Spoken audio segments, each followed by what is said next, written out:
Dan Ejen juga mengalami penciuman Ejen tuh hilang tiba-tiba Kak. Jadi Ejen nggak bisa membau apapun, bahkan bau parfum, bau sabun itu nggak ada kebau sama sekali. Hai guys, selamat datang di Anak Pak Kos. Jangan lupa like dan subscribe. Hai guys, hari ini kita dapat kesempatan loh buat interview salah satu pasien COVID-19 yang dirawat di Rumah Sakit Dr. M. Jamil Padang. Namanya Kak Jenny guys. Yang penasaran, yuk langsung aja guys. Ya, selamat sore Kak Jenny. Selamat sore, Kak. Gimana kabarnya sekarang nih Kak? Alhamdulillah sudah sangat jauh lebih baik daripada yang sebelum-sebelumnya. Oh, berarti udah mulai pulih ya Kak ya? Iya. Jadi gimana sih Kak pertama kali Kakak bisa tahu kalau Kakak nih terjangkit COVID-19? Apa ada gejala tertentu sebelum mengikuti prosedur tes yang bisa dijalankan? Nah, sebelumnya Ejen itu kan kerjanya di 2 tempat, di Puskesmas Pagambiran dan juga di sebuah klinik swasta. Jadi di Puskesmas Pagambiran itu Ejen memang sebagai salah satu tim inti untuk pemantau untuk program COVID-19 ini. Jadi kerjaannya itu kita ada koordinasi dengan RT, RW, kader, lurah dan juga camat, WA, dan juga ada nih Jen juga yang datang ke puskesmas yang melaporkan kedatangannya dari daerah terjangkit, itu Jen juga nerima di puskesmas. Jadi karena kami berdua yang pegang dengan kawan Jen tuh statusnya PNS dan Ejen ini tenaga volunteer, tenaga termasuk sukarela lah ya, di Pagambiran. Jadi sebenarnya hanya yang PJ surveillance ini yang harus diperiksa gitu. Tapi karena Jen kerja berdua, Jen minta dengan teman Jen itu minta tolong tanyakan ke orang DKK apakah boleh juga Jen untuk tes swab. Karena kan yang paling banyak berhubungan dengan orang-orang yang baru datang dari daerah terjangkit itu kan Jen bilang gitu ya Kak. Iya. Jadi ditanyakan lah sama Kak Tris, yang teman Ejen tuh, ternyata boleh, disuruh lah langsung datang tanggal 11 itu ke Rumah Sakit Semen Padang untuk lakukan tes swab. Datang Ejen sekitar jam 11 kalau nggak salah, langsung dites, udah ngisi formulir langsung dites, udah Ejen balik pulang. Ternyata pas hari Selasanya tanggal 13 atau 14 itu keluar hasilnya ternyata satu-satunya Ejen yang positif dari semua puskesmas yang diperiksa, cuma Ejen satu-satunya yang positif. Dan Ejen tuh nggak tahu Ejen terjangkitnya apakah di klinik, apakah di puskesmas, itu Ejen nggak tahu pasti karena memang Ejen kan berinteraksi dengan masyarakat, berinteraksi dengan pasien-pasien gitu Kak. Oh gitu. Berarti kemungkinan bisa jadi di antara pasiennya itu ya Kak, ada yang positif. Iya.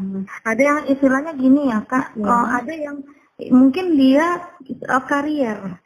Dia bawa virus tapi di tubuhnya nggak aktif, tapi dia menularkan ke orang lain yang imun tubuhnya rendah, tapi aktif jadinya ke orang yang ditularkannya itu gitu.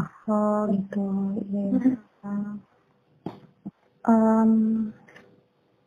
Untuk apa sih gejala awal yang Kakak rasakan sebelum dinyatakan sebagai pasien COVID-19 ini Kak?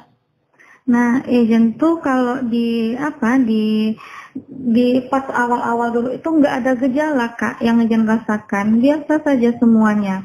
Tapi pas di hari ke-5 Ejen dirawat, itu gejalanya timbul sampai di hari ke-11 kalau Ejen nggak salah.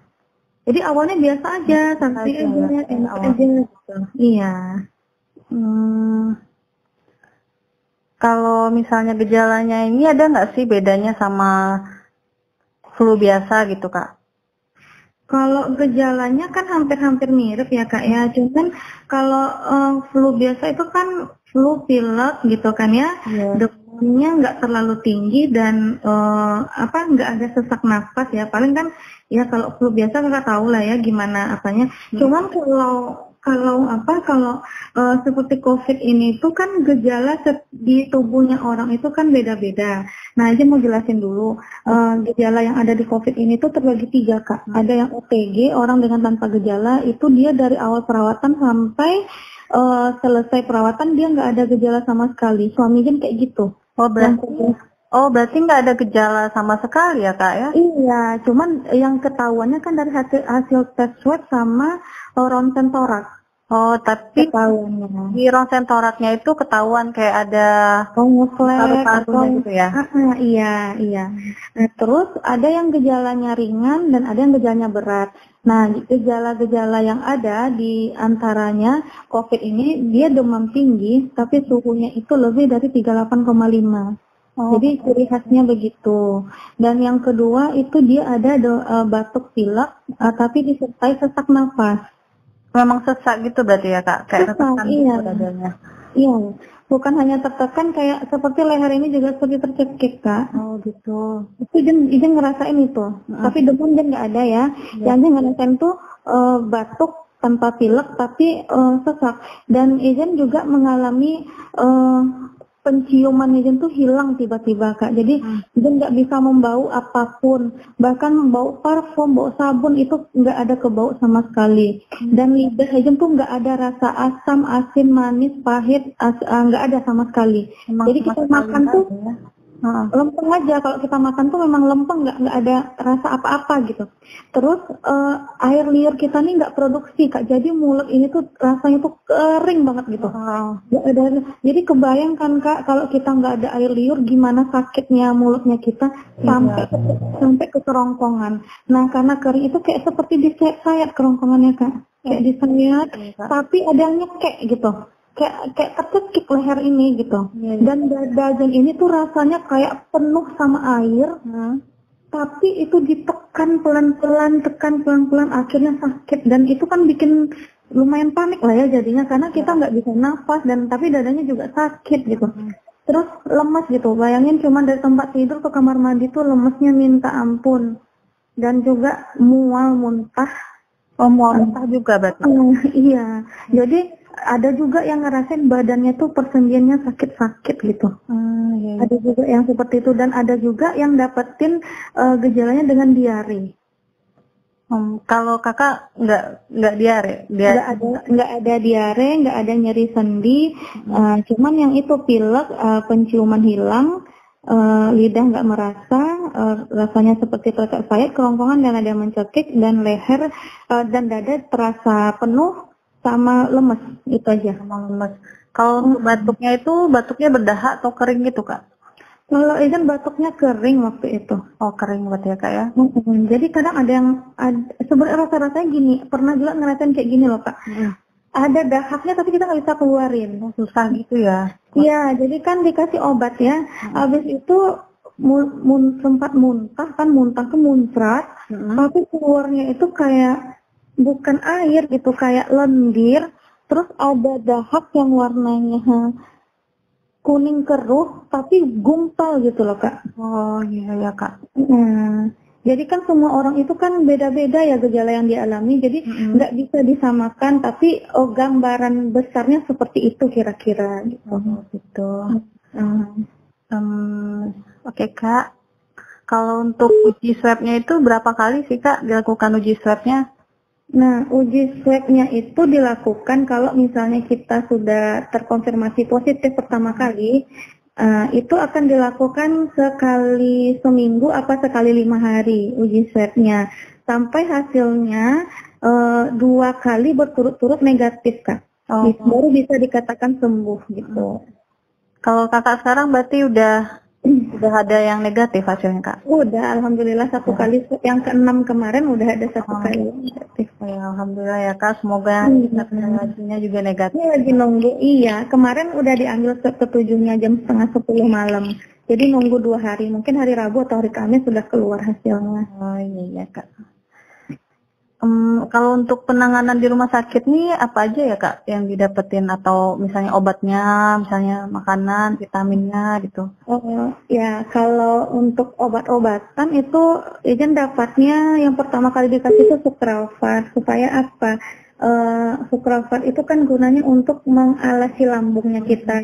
Jadi saat kita konsumsi obat itu tidak akan merusak lambung, dan juga nanti kan nafsu makannya kita pasti terganggu. Iya. Nah, itu dikonsumsinya sebelum makan. Lalu Ijen juga dapat nasoprapil juga untuk lambung. Kemudian Ijen dapat kloroquine. Kloroquine tuh berarti dikasih emang ya Kak ya? Iya, semuanya ditanggung di rumah sakitnya. Kloroquine itu dikasih sekali minum itu kita 3,5 tablet 3 kali sehari. Oh gitu. Iya, habis itu juga ada oseltamivir dikasih. Kemudian karena Ijen waktu hari kelima itu mulai batuk, itu dikasih kodein obat batuknya ya. Paracetamol tetap dikasih karena kita badannya kan agak lemes ya, agak nggak enak gitu badannya, tetap dikasih paracetamol. Terus dikasih pertama itu injeksi Fit C berapa kali sehari ya, 2 kali apa 3 kali sehari. Oh, berarti injeksi vitamin C ya Kak ya?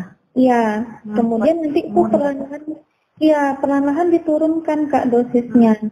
Jadi akhirnya Ijen nggak pasang infus lagi. Di hari ke-14 atau 13 sudah nggak pasang infus lagi, itu hanya minum vitamin C. Yang tablet, buat tablet.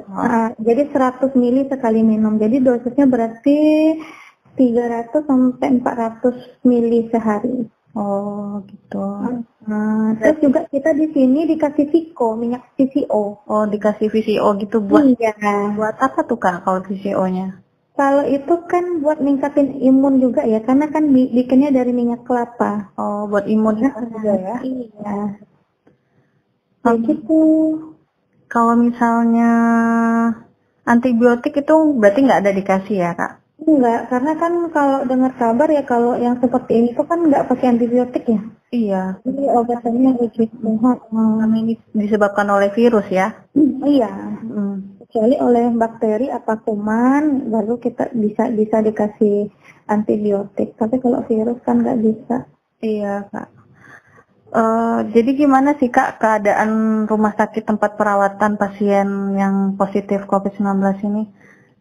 Untuk ruang isolasinya gimana? Atau emang sendiri-sendiri, atau Kakak bisa sesama pasien positif tuh masih bisa keluar maksudnya gitu, atau emang tetap di dalam kamar aja atau gimana Kak? Kalau kita sih tetap di dalam kamar Kak. Kalau pertama itu kan Ijen pas datang itu masuk ruang isolasi. Nah di ruangan isolasi itu kan ada yang kamar untuk sendiri dan HCU, kalau HCU sama ICU-nya tentu bergabung. Isinya mungkin di dalam situ ada 4 orang atau berapa gitu kan. Jadi Ijen tuh cuman sebentar di ruangan isolasi itu.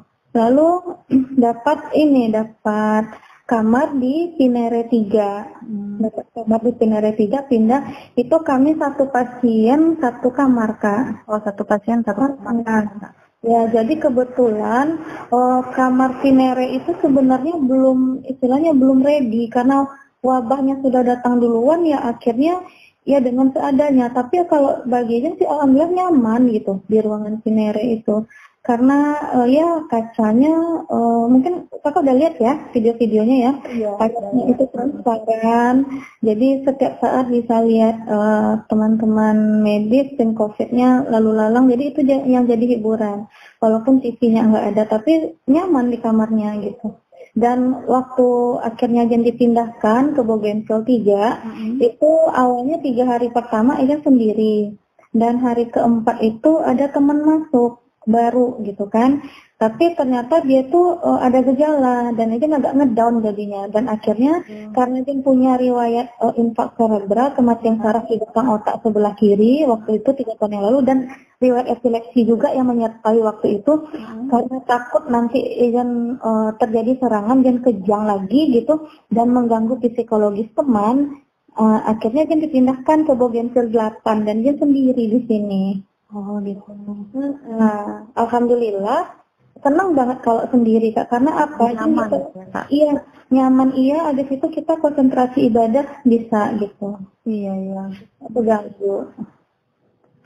gimana sih Kak cara ngelola stresnya tuh selama dirawat? Kan pasti kita tuh gimana ya, nggak ketemu keluarga gitu kan. Iya. Gitu pasti agak ada terbebani lah gitu. Gimana caranya? Kalau naluri sebagai manusia sih sebenarnya ada bosannya Kak. Agak bohong juga sih sebenarnya kalau Jen bilangnya nggak bosan, tapi itu semua Jen lakukan demi memotivasi pasien-pasien yang lain. Kalau lihat video Jen, ya sebenarnya itu aja. Bosan ada bosannya, tapi kalau Jen sih lebih sukanya gini, Jen nggak mikir mau meninggal, Jen nggak mikir yang parah-parah. Pokoknya pas Jen masuk pas Ijan terakhir ketemu dengan mama sama suami waktu itu kan, yang diantar ke ruang isolasi, ketika Ijan lambaikan tangan, pintu ditutup, Ijan tinggalkan semua dunia Ijan yang di luar. Ijan nggak mikirin suami, Ijan nggak mikirin keluarga, Ijan nggak mikirin permasalahan hidup Ijan. Tugas Ijan di sini Ijan untuk sembuh. Nah, Ijan menyemangati diri Ijan dengan itu. Ijan tinggalkan dunia Ijan yang di luar. Jadi Jen fokus di ruangan itu, fokus untuk kesembuhan. Jen riangkan hati Jen sebisa mungkin. Jen bayangkan yang indah-indah setelah ini. Mungkin hidup akan lebih baik. Mungkin Jen akan bisa punya anak setelah ini. Dan pokoknya pikirkan yang indah-indah. Pikirkan sembuh, jangan pikirkan sakitnya. Itu kuncinya. Tapi kalau kita pikirkan sakitnya, Kak, kita akan ngedown terus. Tapi kalau kita pikirkan sembuhnya, kita semangat. Dan juga gimana cara menumbuhkan semangat. Yang pertama, Ejen pikirnya kan harus riangkan hati ya. Ternyata itu salah. Setelah Ejen Ejen juga sering ditelepon sama pasien-pasien isolasi di sini untuk minta semangat gitu kan, untuk minta motivasi. Nah, Jen selalu tanya, kakak berapa kali sehari mandi? Saya udah 5 hari nggak mandi, saya udah 3 hari nggak mandi, saya nggak mandi dari masuk-masuk. Nah, gimana kita mau semangat kalau kita nggak jaga kebersihan dirinya kita? Iya. Jadi untuk menumbuhkan semangat itu kita harus rajin mandi. Jadi kalau Ejen di sini selama dirawat dan sebelumnya juga di luar, walaupun dalam keadaan sehat, Ejen minimal mandi 3 kali sehari. Oh, berarti waktu dirawat mandinya berapa kali tuh Kak? Sehari? Ejen cukup 3 kali, walaupun dipasang infus, walaupun Ejen keadaannya luar biasa, waktu serangan itu luar biasa, Ejen tetap mandi 3 kali sehari. Seenggaknya kalau kita mandi seger loh Kak, energik. Jadi kita bangun mood yang bagus untuk dirinya kita. Kalau nggak mandi-mandi kan nggak enak kan badannya terus, pikiran juga sumpah gitu kan. Dan juga dan juga itu memang kita harus dekatkan diri pada Tuhannya kita. Memang kita harus dekatkan diri pada Allah dan tawakal juga ya Kak. Iya. Kita usaha, tapi kita jangan lupa doa, jangan lupa ibadah. Nah, dengan nikmat sakit yang Tuhan berikan inilah kesempatannya kita untuk lebih dekat pada Tuhannya kita. Iya. Karena yang dengar bukan hanya, mungkin yang akan dengar ini bukan hanya yang beragama Islam, tapi juga beragama lain. Jadi karena Tuhan sayang dengan kita, makanya kita dikasih nikmat sakit ini. Kenapa kita dikasih nikmat sakit? Mungkin saja selama ini kita lalai, kita lengah dengan Tuhannya kita, sementara Tuhan tidak pernah tinggalkan kita barang sedetik pun. Nah, Tuhan ingin kita merajuk kepadanya, Tuhan ingin mendengar permohonannya kita, makanya kita dikasih sakit begini. Makanya ayo bagi yang sakit, dekatkan dirimu pada Tuhanmu. Nah, betul banget tuh Kak, biar kita juga kita berusaha berikhtiar juga ya Kak ya. Iya. Nah, jadi gini Kak, jadi apa sih pesan Kakak untuk masyarakat Indonesia agar Indonesia ini cepat pulih Kak dari COVID-19? Kan banyak juga tuh orang yang panik gitu kan Kak, ada yang malah nggak mau keluar rumah, terus saking paniknya. Ada juga yang acuh tak acuh aja gitu kan, keluar rumah, ada yang masih nggak pakai masker gitu. Ada yang masih ngajak anak ngabuburit. Iya tuh Kak, masih ngabuburit gitu. Ya takutnya kan ya gitu, tapi harus waspada gitu. Nah, gimana sih pesan Kakak gitu? Nah gini, buat yang teman-teman yang ada di luar sana, sebenarnya COVID ini virus yang lemah. Sebenarnya yang lebih bahaya itu TB paru loh. Oh ya, TB itu virus TB yang lebih bahaya. Dia bisa hidup di udara sekian jam. Nah, kalau ini kan kalau misalnya dia hiprat itu kan dalam 30 detik, dalam berapa jam dia bisa mati gitu. Terus apa? Kita jaga kebersihan dirinya kita. Kebersihan diri yang pertama sekali itu apa? Rajin cuci tangan dan cuci muka pakai sabun minimal 30 detik. itu sepele tapi efeknya luar biasa. Nah, jadi kita tuh sebenarnya nggak perlu takut banget nggak perlu parnoan dengan COVID, tapi kita harusnya waspada. Waspada aja. Jadi bukan menyepelekan, tapi kita waspada. Cara-caranya yaitu kita nggak larang, pasti istilahnya PSBB, oke, PSBB. Tapi kan logistik kan tetap dibuka. Iya. Untuk minyak kan tetap dibuka. Nah, gimana caranya kita bisa terus cari uang tanpa membahayakan diri kita dengan orang lain? Yaitu kita pakai alat pelindung diri untuk dirinya kita. Dan kita tidak tertular oleh orang yang terinfeksi COVID dan kita tidak menularkan ke orang lain jika kita terinfeksi. Nah, jadi boleh kita jualan, boleh kita berusaha, boleh kita bekerja di luar, tapi yang paling utama sekali lengkapi dirimu dengan alat pelindung diri. Seperti apa? Ketika mau keluar rumah, pakai masker, pakai kacamata. Iya, pakai sarung tangan. Kalau nggak ada handphone medis, boleh pakai sarung tangan plastik. Nggak ada sarung tangan plastik, bisa pakai kantong asoy. Nggak ada kantong asoy, bisa pakai sarung tangan biasa. Nah, kan betapa gampangnya sebenarnya. Lalu kita pakai jaket.